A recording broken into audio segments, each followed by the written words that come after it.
My name is Diana Parker. I'm 32 years old. 3 weeks ago, I stood in a ballroom filled with 150 people, my father's colleagues, business partners, and family friends, and watched my mother lean into a microphone and say, "At least Diana found a husband, even if we don't know what he does for a living." The room laughed. My father smiled. My sister smirked. And my husband, the man they'd dismissed as a nobody for 4 years, slowly pushed back his chair and stood up. What happened next made my father's business partner drop her wine glass, made my mother go pale, and made my sister finally understand why I'd never once asked our parents for money.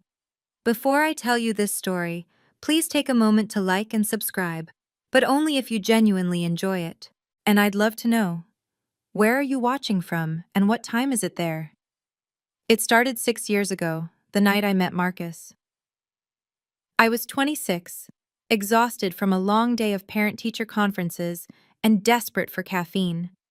The coffee shop near my school was crowded, but there was one empty seat, across from a man typing furiously on his laptop. "Mind if I sit here?" I asked. He looked up. Dark eyes, warm smile. "Please." We didn't talk much that first day. He worked. I graded papers, but when I got up to leave, he said, "Same time tomorrow?" I came back. So did he. For 2 months, we shared that table. He told me he worked in education. I told him I taught third grade. He never asked about my family's money. I never asked about his. It was the first time someone saw me. Not my father's company, not my sister's shadow, just me.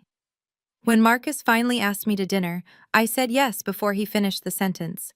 We dated for 2 years. Simple dates, farmers markets, movie nights. He cooked for me in his modest apartment, and I fell in love with the way he listened, really listened, when I talked about my students. When he proposed, I didn't tell my parents for 3 weeks. I knew what they'd say. "He works in education?" My mother's voice dripped with disappointment. "What does that even mean?" "It means he helps kids learn," I said. "So he's a teacher, like you." She sighed. "Diana, I had hopes for you." Marcus never pushed me to explain more about what he did. Once I asked him why. He took my hand and said, "I don't want your family to like me for what I have. I want them to like me for who I am." I didn't understand then, but I learned early that in my family, your worth was measured in dollar signs. So I stopped bringing people I loved into that equation. The signs were always there. I just didn't want to see them. Every Thanksgiving, every Christmas, every birthday dinner, the pattern repeated like a broken record. "Madison, tell everyone about the Henderson deal," my mother would say, beaming at my sister. $2 million, can you believe it? Madison would flip her hair, launch into some story about client negotiations, and the whole table would lean in like she was announcing a cure for cancer. Then my mother would turn to me. "And Diana, you're still teaching?" She said, teaching the way someone might say unemployed. "Third grade now," I'd say. "I have this one student, Emma, who couldn't read 6 months ago. Last week she finished her first chapter book and—" "That's nice, dear." My mother would already be looking at her phone. That was sign number 1. Sign number 2 hurt worse. Last spring, my students put on a play. They'd worked for months, memorizing lines, painting sets, making costumes from cardboard and glitter. I invited my parents. "Dad, it's on the 15th, 3 o'clock. I'd really love for you to come." My father checked his calendar. "I have real meetings, Diana. Maybe next time." He'd visited Madison's office 12 times that year. I counted. The week before the play, Madison whispered to me at Sunday brunch, "You know Dad's disappointed, right? You had the same opportunities I did." I wanted to scream that our opportunities weren't the same. She wanted the corner office. I wanted to matter to someone, but I just smiled and said nothing. Marcus was there beside me. He heard everything. That night, he held me and said, "Your worth isn't determined by them." I wanted to believe him, but all those small humiliations, they were just the warm-up. The retirement party was where everything exploded. The invitation arrived on a Tuesday, an email, not even a proper card. You are cordially invited to celebrate Robert Parker's retirement after 40 years of excellence in real estate development. Madison got a hand-calligraphed invitation delivered by courier. I know because she posted it on Instagram. My mother called that evening. Diana, I need to discuss the seating arrangements. Okay? You and Marcus will be at table 14. I pulled up the venue layout on my laptop. Table 14 was in the back corner, near the kitchen doors. Mom, that's the furthest table from the stage. Well, we have important guests. The Walshes are coming, the Hendersons, people your father actually does business with. I swallowed the lump in my throat. Fine. And Diana, wear something nice. There will be important people. She paused. Try not to talk too much about your little school. These people have real careers. She hung up before I could respond. That night, I sat on the edge of our bed, staring at my phone. Marcus came in, saw my face. They seated us by the kitchen, didn't they? I nodded. Do you want me to come? I hesitated. Part of me wanted to protect him from them, but another part, a part I'd been silencing for years, was tired of facing them alone. Yes, I whispered. Please. Marcus sat beside me, took my hand. I've been quiet for 4 years because you asked me to, but if they hurt you again, I won't just sit there. His voice was calm, but there was something underneath, something I hadn't heard before. Marcus, what are you? He looked at me steadily. I think it's time. Time for what? I didn't ask. Maybe I was afraid of the answer. The night before the party, I couldn't sleep. I kept thinking about the future, about the children Marcus and I talked about having someday, about what I'd teach them. Would I teach them to stay silent when someone humiliated them? To smile and nod while being dismissed? To believe their worth depended on a job title or bank account? No, absolutely not. So why was I still teaching myself those lessons? I thought about the last family dinner. Madison had announced her promotion, Senior Vice President of Marketing at Dad's company. Everyone applauded. Champagne was poured.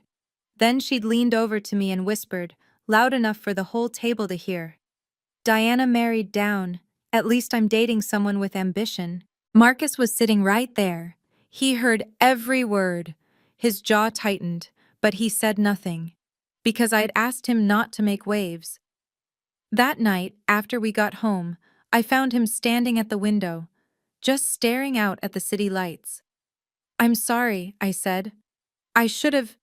Don't apologize for them. He turned to me. But Diana, I need you to understand something. This isn't sustainable. He was right. The next morning, I checked my email and found something my mother had accidentally forwarded. A message to Madison, sent 3 days earlier. Make sure Diana sits at the back table. We don't want her husband making small talk with the Walshes. God knows what he'd say about his education work. I read it 3 times. Each time it hurt more. I realized then that silence wasn't peace. It was permission. Permission for them to keep hurting me, keep hurting us. Something had to change. And the retirement party? That was going to be the turning point, one way or another. The grand ballroom of the Hartwell Hotel was everything my father loved. Excessive, expensive, and designed to impress. Crystal chandeliers, white tablecloths, a 12-piece orchestra playing soft jazz, 150 guests in designer gowns and tailored suits, all gathered to celebrate Robert Parker's 4 decades of excellence. Marcus and I arrived at 7. He wore a simple navy suit. I wore a black dress I'd bought on sale 3 years ago. At the entrance, my mother stood greeting guests like royalty receiving subjects. She wore emeralds, actual emeralds. Diana, she air-kissed my cheek. You came. Of course I came. It's Dad's retirement. Her eyes flicked to Marcus. And you brought him. My husband. Yes. She forced a smile. Table 14. In the back. We know. We made our way through the crowd. I felt the glances, the whispers. Parker's older daughter, the teacher, married to nobody special. Near the stage, I spotted Madison, red designer gown, diamond earrings, standing beside our father like she was the guest of honor. She saw me and waved, a little flutter of fingers that somehow felt condescending. Table 14, Marcus murmured. Convenient. It was worse than I'd expected. Not just near the kitchen, practically in it. Every time a server passed, we had to pull in our chairs. As we sat down, a woman at the next table turned around. Expensive suit, sharp eyes. I recognized her, Jennifer Walsh, one of my father's biggest business partners. She looked at Marcus, frowned slightly, tilted her head. Have we met? She asked him. Marcus smiled politely. I don't think so. Jennifer kept staring. Then she pulled out her phone and started scrolling. Something flickered across her face. Surprise? Recognition? But before she could say anything, the lights dimmed. My father took the stage. Before my father could speak, Madison appeared at our table. She held a champagne flute like a weapon. Diana, you actually came. Why wouldn't I? Just surprised, that's all. These events aren't really your scene. Her eyes slid to Marcus. Nice suit. Outlet? No, he said calmly. Just simple. Simple. Right. She smiled. Marcus, remind me, what do you do again? I work in education. Education? She let the word hang there. Like tutoring? SAT prep? Something like that. So like Diana then, birds of a feather. Madison laughed at her own joke. Well, at least you have each other. I felt heat rising in my chest. My hands trembled under the table. Madison, I said quietly, don't you have somewhere else to be?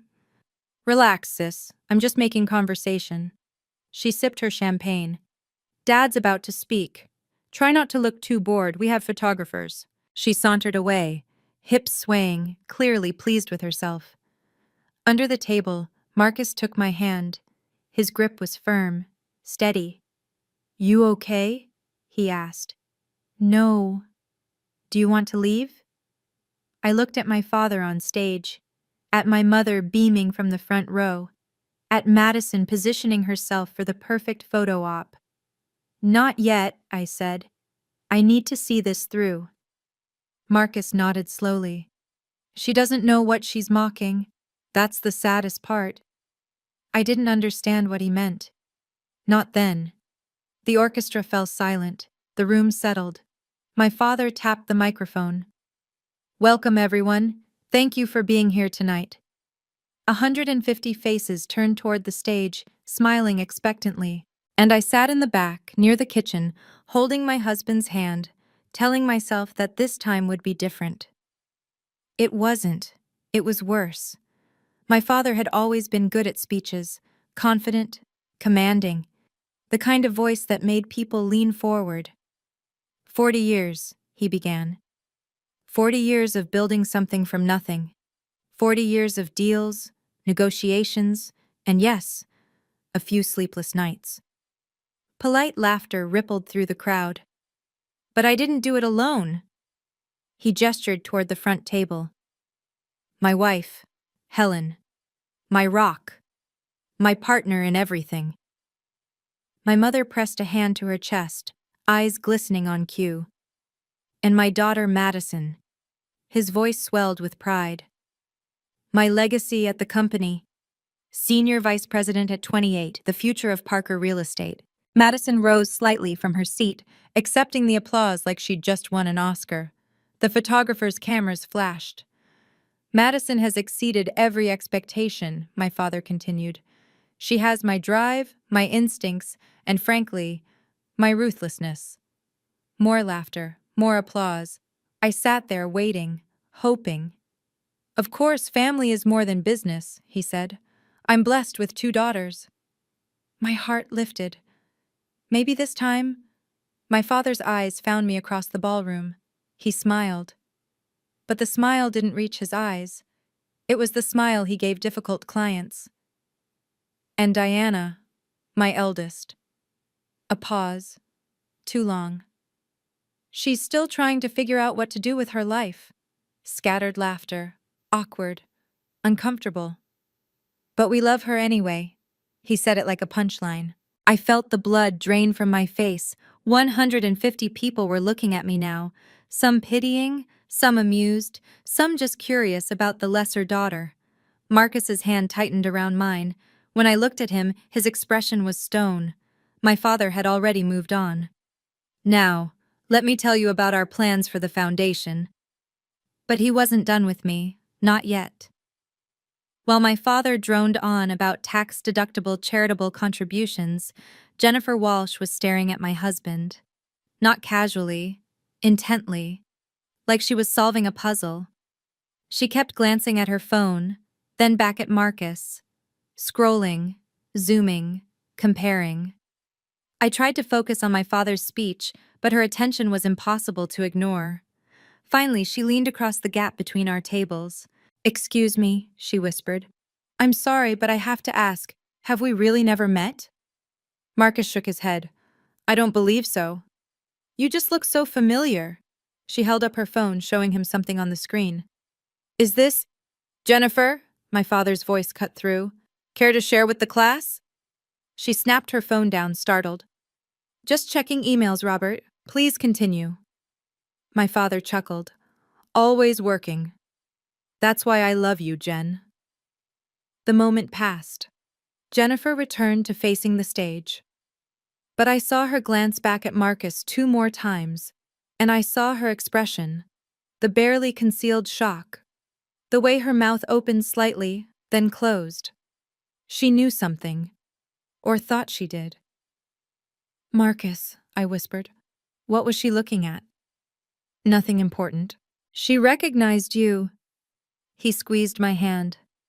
"Let it go. For now." For now. What did that mean? Up on stage, my father was wrapping up his speech. "But enough about business. Let's talk about what really matters. Family." He extended a hand toward my mother. She rose gracefully and joined him on stage. "Helen, would you like to say a few words?" My mother took the microphone with the practiced ease of a woman who'd been performing her entire life. "Thank you, darling." She scanned the crowd, and then her eyes locked onto me. I knew that look. It never ended well. 3 hours earlier, as we were getting ready for the party, Marcus had done something strange. He'd reached into his briefcase and pulled out a plain white envelope, thick, official-looking. He slid it into the inside pocket of his suit jacket. "What's that?" I'd asked. "Insurance." "Insurance for what?" He'd looked at me then, really looked at me, and said, "For you, in case they go too far." I hadn't asked what was inside. Honestly, I didn't want to know. Part of me hoped we wouldn't need it, that this night would be different. But sitting here now, watching my mother take the microphone with that predatory smile, I thought about that envelope. What kind of insurance did Marcus have? And what did he think might happen tonight that would require it? "I want to say something about family," my mother announced, "about the people who make everything worthwhile." Her gaze swept the room, landing briefly on Madison, warmly, on various guests, politely, on me, with something that looked almost like contempt. "Robert and I have been blessed," she continued, "truly blessed. Our youngest, Madison, has made us so proud, following in her father's footsteps, building an empire." Madison raised her glass. Cameras flashed again. "And then there's Diana." My stomach clenched. "Our eldest has taken a different path." My mother's smile was surgical. "She teaches elementary school. 3rd grade, I think? Or is it 2nd now?" "3rd," I said, though no one could hear me from table 14. "But you know what? At least she found a husband." She paused for effect. "Even if we don't know what he does for a living." The room erupted in laughter, and I felt something break inside me. Not my heart, my patience. Beside me, Marcus slowly reached into his jacket. The laughter rolled through the ballroom like a wave. Some people tried to hide it behind their hands. Others didn't bother. My father took the microphone back from my mother, still chuckling. Now, now, Helen, be nice. But he was smiling, enjoying it. Diana has her own talents. He said talents the way you'd say quirks about a difficult child. Some people are meant to lead, he continued, gesturing grandly. Others are meant to support. Diana has always been a supporter. I sat frozen, unable to move, unable to breathe. This wasn't a speech. It was a public execution. We've tried to guide her, of course, offered her positions at the company, offered to pay for her MBA, but Diana chose, well, whatever it is she chose. Sympathetic murmurs from the crowd. Poor Robert, such a disappointing daughter. But that's family, right? You love them anyway, even when they don't meet expectations. He raised his glass. To family, complicated as they may be. 150 glasses rose in response.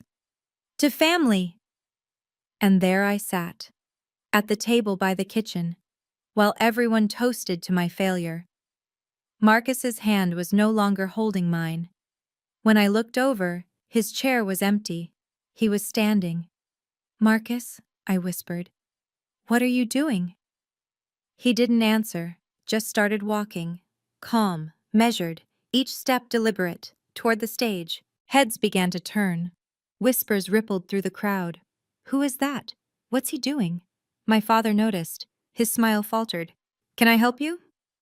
Marcus stepped onto the stage. He looked out at the sea of faces, investors, partners, friends, all of them strangers to him. Then he leaned into the microphone.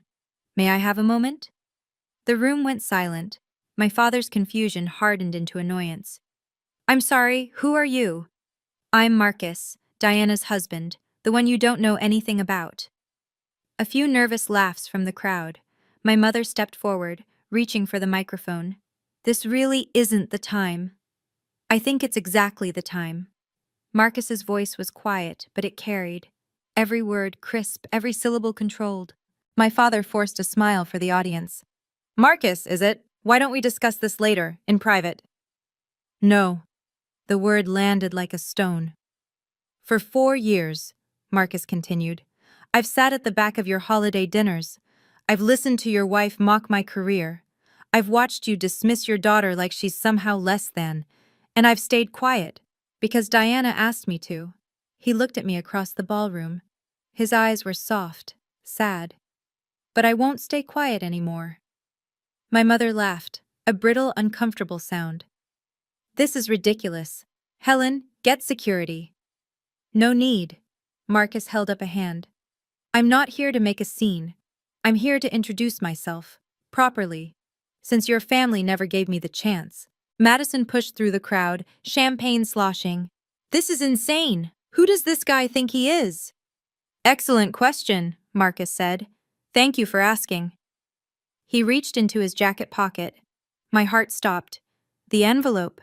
But he didn't pull it out. Not yet. Instead, he straightened his tie and faced the audience. My name is Marcus Smith Parker. Jennifer Walsh made a sound, a gasp maybe. Her hand flew to her mouth. And I believe, Marcus said calmly, some of you may have heard of my company. The room seemed to hold its breath. Even my father looked uncertain now. What company? He asked. Marcus smiled. Before Marcus could answer, Madison grabbed the microphone. Okay, enough of this. She positioned herself between Marcus and the audience. Diana, come get your husband. He's embarrassing himself. I'm not finished, Marcus said. Yes, you are. Madison's voice dripped with condescension. Look, I get it. You feel defensive because we pointed out the obvious. But let's be real here. She turned to the crowd, playing to them now. Diana married a guy who probably makes less than my assistant, and that's fine, really. Not everyone can aim high. Someone actually laughed, a loud, braying laugh from the back of the room. Maybe he's a tutor. Maybe he grades papers. Whatever working in education means. Madison made air quotes. The point is, this is Dad's night, not your night. So please sit down, go back to your little corner, and let the adults finish celebrating. She thrust the microphone at Marcus, expecting him to take it and slink away. He didn't. Instead, he took the microphone. And he smiled. Not a smug smile.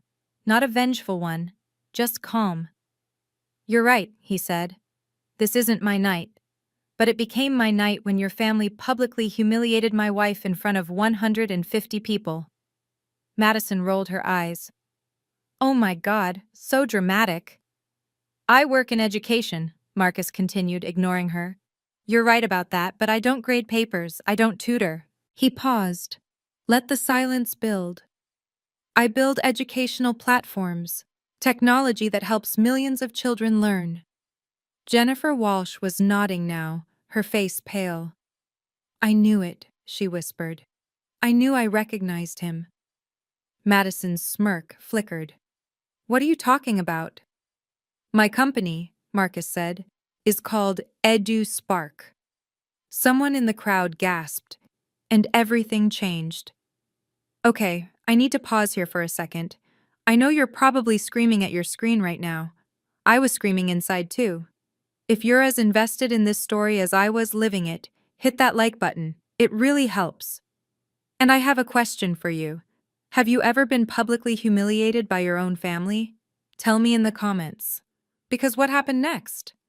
Even I didn't see it coming. Now back to that ballroom. The name EduSpark moved through the crowd like electricity. I saw it happen in real time. First confusion, then recognition, then shock.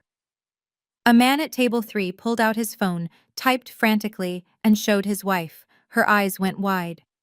A woman near the stage put her hand over her heart. Jennifer Walsh was already on her feet. "Robert," she said loudly, "do you have any idea who this is?" My father looked lost, genuinely lost. What?"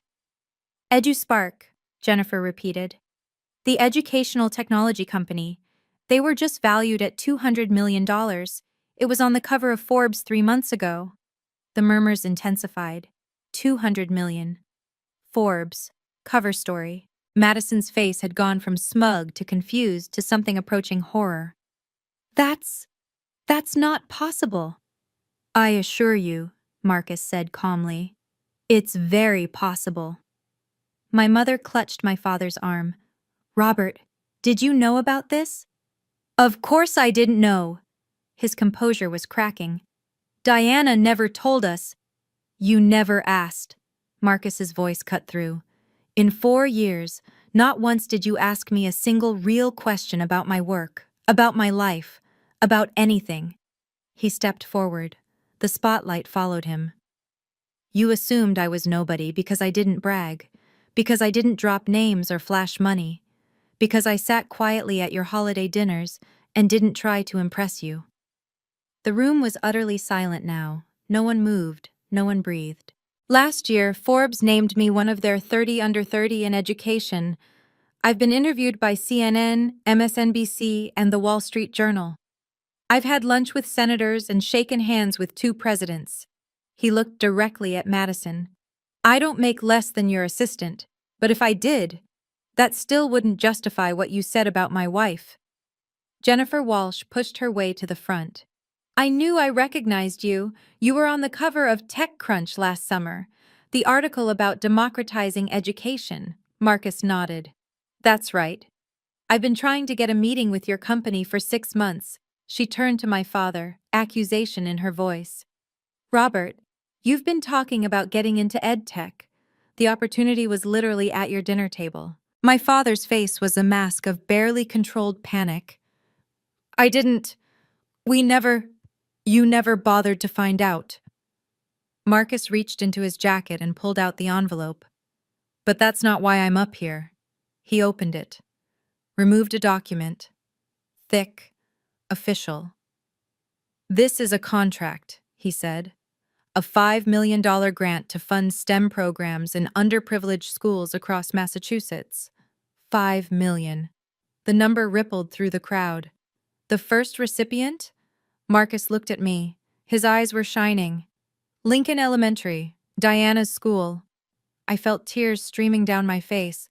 Not because of the money, not because of the status, because for the first time in my life, someone was standing in front of my family and saying, "Diana matters." Your daughter, Marcus continued, teaches children who have nothing. She shows up every single day for kids that society has forgotten. She buys supplies with her own money. She stays late to help struggling readers. She changes lives. His voice cracked slightly. And you call her a disappointment? You call her a supporter? He shook his head. Diana is the reason I built my company, because I saw what teachers like her do, and I wanted to give them the tools they deserve. He looked at my parents, my father gray-faced, my mother clutching her pearls. I work in education. I just happen to own the company. Marcus held up the contract so everyone could see. The EduSpark logo at the top, his signature at the bottom, the school's name highlighted in yellow. This isn't charity, he said. This is an investment, because what Diana does matters. What every teacher does matters. He stepped away from the microphone and walked toward me.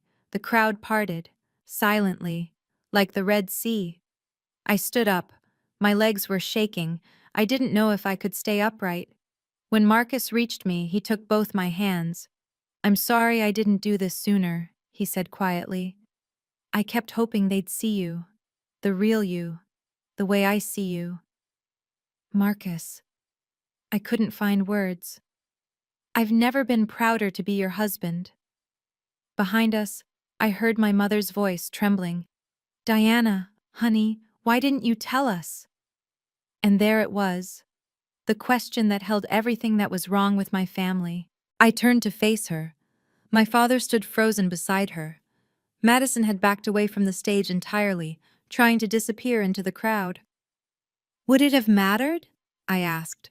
"Of course it would have." "Really?" I felt something hardening inside me, not anger, clarity. "You've been dismissing me for 32 years. You've made me feel worthless at every opportunity. You just called my husband a nobody in front of everyone you know." I gestured at the room. If Marcus were actually broke, if he really were a tutor making minimum wage, would that make your behavior okay? My mother opened her mouth, closed it. "That's what I thought." Marcus squeezed my hand, supporting me, but not speaking for me. This was my moment, my voice. And I finally knew what I wanted to say. My father stepped forward, business instincts overriding his shock. "Marcus, I had no idea. We should talk. Perhaps a partnership." "No." The word hung in the air. Simple, final. "But this is exactly the kind of opportunity." "The opportunity was 4 years ago." Marcus's voice was calm but immovable. "When you could have treated your daughter with respect. When you could have asked me a single real question instead of assuming I was beneath you." My father sputtered. "We didn't assume. You sat us by the kitchen. That was a seating arrangement issue. You forwarded an email telling Madison to keep us away from your important guests." My mother went pale. She'd forgotten about that. "How did you?" she started. "Diana showed me, the one you accidentally sent her." I watched my parents exchange a look. For the first time, they had no spin, no excuse, just the raw truth of what they'd done. "We can start over," my mother said desperately. "Family is family." "Is it?" I stepped forward. "Because you've spent my entire life making me feel like I'm not really part of this family, like I'm an embarrassment, a charity case." "Diana, that's not—" "You said you didn't know what my husband does for a living, but the truth is you never asked, not once, about him, about me, about what we're building together." Madison tried to interject from somewhere in the crowd. "This is so unfair. How were we supposed to know?" "You weren't supposed to know," Marcus said. "You were supposed to be decent. That shouldn't require a Forbes article." The crowd was motionless, watching, witnessing. My father looked around at his guests, his partners, his legacy, all of them staring. "Perhaps," he said tightly, "we should continue this privately." "No," I said. "I'm done doing things privately." I walked toward the stage. Marcus walked with me, his hand on the small of my back. supporting, not leading. When I reached the microphone, I looked out at the crowd. All these people I'd been taught to impress, to perform for, to never disappoint. And I realized I was done performing. "I'm Diana Parker," I said, "the disappointing daughter." A nervous ripple of laughter. For 32 years, I've tried to earn my parents' approval.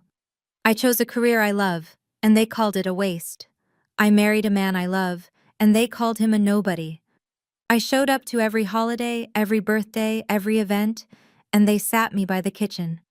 My voice was steady, stronger than I'd expected. "Tonight, you found out my husband is successful by your definition of success. Wealthy, famous, influential." I looked at my parents. "But here's the thing, that shouldn't change anything. The way you treated me was wrong before you knew about Marcus's company. And the fact that you're only interested now that there's money and connections involved, proves exactly what I always suspected." My mother had tears in her eyes, real ones, performed ones. I couldn't tell anymore. "Diana, please, I'm not finished." She fell silent. "I have a job that matters, a husband who loves me, a life I built without your approval." I took a breath. "And from now on, respect is the minimum requirement.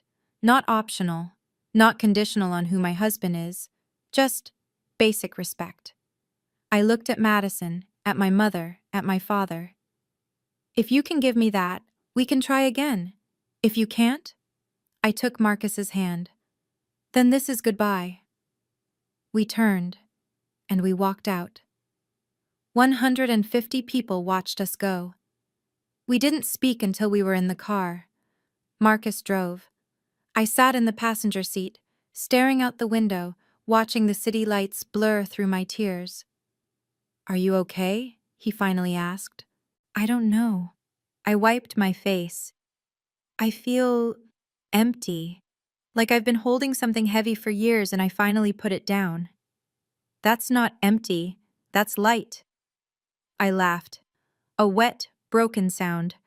My phone hadn't stopped buzzing since we left. I finally looked at it. 23 missed calls, 14 from my mother, 6 from my father, 3 from Madison. Voicemails were piling up. I played my mother's first message. "Honey, please come back. This was all a misunderstanding. We need to talk." Misunderstanding. Like she'd accidentally mispronounced my name. My father's voicemail was shorter. "Marcus seems like a great guy. Let's have dinner. I have some ideas about—" I deleted it before he could finish pitching a business deal. Madison's text was the most revealing. I read it out loud to Marcus. "I can't believe you hid this from us. That's so selfish." He shook his head slowly. "Selfish. She still thinks she's the victim. Of course she does." I turned my phone off, let the silence settle around us. "Do you regret it?" I asked. "Staying quiet for so long?" "Sometimes." He reached over, took my hand. "But I didn't do it for them. I did it for you. Because you asked me to." "I know." "And tonight?" I thought about it. About my mother's face, my father's panic, Madison's horror. "Tonight," I said. I finally said what I needed to say. "Are you glad?" I watched the road ahead. Dark, uncertain. "Not yet," I admitted. "But I think I will be." The fallout started the next morning. Jennifer Walsh called Marcus at 8 a.m. I listened from the kitchen while making coffee. "I want to apologize for last night," she said. "I had no idea Robert's family would—" "Well, that was appalling." "It wasn't your fault," Marcus said. "Still, I've been trying to get a meeting with EduSpark for 6 months. I kept going through Robert, thinking he might have connections. Turns out the connection was at his daughter's table." She laughed, but there was an edge to it. "Anyway, I'd love to discuss partnership opportunities. When you're ready." After she hung up, Marcus looked at me. "Jennifer was my father's biggest potential investor." "Was?" "She called him this morning, withdrew her interest in his development project." I should have felt satisfied. I didn't. But I didn't feel guilty either. Over the next week, the story spread through Boston's business community like wildfire. Robert Parker's family publicly humiliated a $200 million CEO at his own retirement party. Not just any CEO, the Forbes 30 Under 30 CEO who'd been on CNN. The optics were devastating. Two deals my father had been cultivating for months fell through. The partners cited concerns about judgment and reputational alignment. In business, I learned, reputation is currency. That night, my father's account was overdrawn. Madison was quietly removed from the Henderson project, too much awkwardness apparently. She blamed me, of course.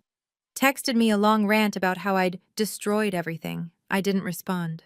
The most surprising call came from my father's company's PR team. They wanted to know if Marcus would consider a joint statement, something about healing family rifts and moving forward together. Marcus declined. There's nothing to spin, he told them. The truth is the truth. 1 week after the party, Uncle George called. George was my father's older brother, the one who'd left Parker Real Estate 30 years ago to become a high school principal. The one my father called the family disappointment before I inherited the title. Diana. His voice was warm, familiar. I heard about the retirement party. I'm sure you did.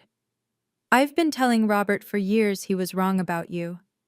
I felt something loosen in my chest. You have? Every Christmas, every Thanksgiving, every time he made some comment about your little teaching job. Uncle George sighed. He never listened. Your father only hears what he wants to hear. I thought about all those family dinners, the ones where Uncle George sat in the corner, quiet, while my father held court. Why didn't you ever say anything to me? I asked. Because I didn't want to interfere, and honestly, I wasn't sure if you'd believe me. He paused. But what Marcus did, standing up for you like that, it took guts. It did. And what you did, Diana, standing up for yourself at the end, that took even more. I started crying then. Not sad tears, something else. Release. I'm proud of you, kid, Uncle George said. I always have been. I just wish I'd said it more. Thank you, I managed. And Diana, family isn't about blood, it's about who shows up for you. His voice cracked slightly. Marcus showed up, and so did you, for yourself. After we hung up, Marcus found me on the couch, still crying. Good tears? He asked. Good tears. He sat beside me, put his arm around my shoulders. Not everyone in your family gave up on you, he said. I know. I leaned into him. I'm finally starting to see that. Quick check-in. Are you team Diana should forgive her parents, or team they need to earn it? I genuinely want to know. Drop your answer in the comments. And if you've made it this far, you're clearly invested in this story. So hit subscribe if you haven't already. The ending might surprise you. Now let me tell you what happened 3 weeks later, when I finally agreed to see my parents again. I chose a coffee shop, neutral ground, public enough that they'd have to behave. My parents were already there when I arrived. They looked older somehow, smaller. My father was wearing a polo shirt instead of his usual suit. My mother's jewelry was conspicuously absent. I sat across from them. Marcus had offered to come. I told him no. This was something I needed to do alone. Thank you for meeting us, my father said. His voice was stiff, rehearsed. Thank you for respecting my boundaries about the location. An awkward pause. Diana, my mother started, we want to start over. Starting over requires acknowledging what went wrong. Another pause. They exchanged glances. We were hard on you, my father admitted, because we wanted more for you. No. I kept my voice level. You were hard on me because I didn't fit your definition of success. There's a difference. My mother's eyes glistened. We just wanted you to have security, a stable future. I have security. I have stability, just not the kind you respect. We do respect. Mom. I held up my hand. You called my husband a nobody in front of 150 people. You seated us by the kitchen. You forwarded emails about keeping us away from your important guests. She had nothing to say to that. I'm not looking for apologies, I continued. Words are easy. I'm looking for change. What kind of change? My father asked. Basic respect, real questions, actual interest in my life, not just when it benefits you. I looked at both of them. I'll give you a chance, but it's conditional, respect first, always. My mother nodded. My father cleared his throat. We can do that, he said. We'll see. That night, Marcus and I sat on our balcony. The city sparkled below us. A bottle of wine between us, half empty. How do you feel? He asked. I thought about it. Really thought. Like I'm finally starting over. Not with them, with myself. He nodded. Any regrets? Only that I waited so long. I leaned against him, feeling his warmth, his steadiness. You know what's strange? I said. All those years, I thought I needed their approval to be happy, to feel like I mattered. And now I realize I always mattered. I just needed to believe it myself. Marcus kissed the top of my head. You changed thousands of children's lives. You showed up every single day for kids nobody else cared about. That matters. I know. And for the first time, I actually believed it. We sat in comfortable silence for a while. The sounds of the city drifted up. Distant traffic, someone laughing, a dog barking. What happens next? Marcus asked.